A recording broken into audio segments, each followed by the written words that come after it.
السلام علیکم ورحمۃ اللہ وبرکاتہ۔ بسم اللہ الرحمن الرحیم۔ رسول اللہ صلی اللہ علیہ وآلہ وسلم نے فرمایا کہ جو شخص اللہ کی راہ میں جہاد کے لیے نکلا، اللہ اس کا ضامن ہو گیا۔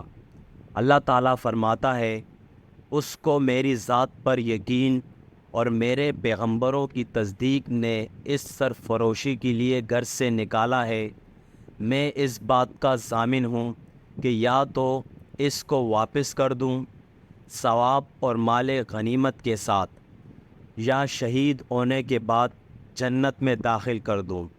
رسول اللہ صلی اللہ علیہ وآلہ وسلم نے فرمایا، اور اگر میں اپنی امت پر اس کام کو دشوار نہ سمجھتا تو لشکر کا ساتھ نہ چھوڑتا، اور میری خواہش ہے کہ اللہ کی راہ میں مارا جاؤں، پھر زندہ کیا جاؤں، پھر مارا جاؤں، پھر زندہ کیا جاؤں، پھر مارا جاؤں۔